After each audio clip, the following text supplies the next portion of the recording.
এই দেখুন অ্যাকোরিয়ামের ভেতর কুচি কুচি ছোট পাথরের সাথে কিভাবে সামুদ্রিক কালার ফিশ, বন্ধুরা, রঙিন মাছগুলো লেগে আছে।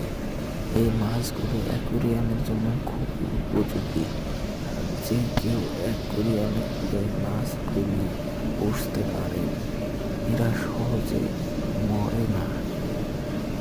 এরা অনেক শক্ত। এদের জীবন যৌবন অনেক শক্ত।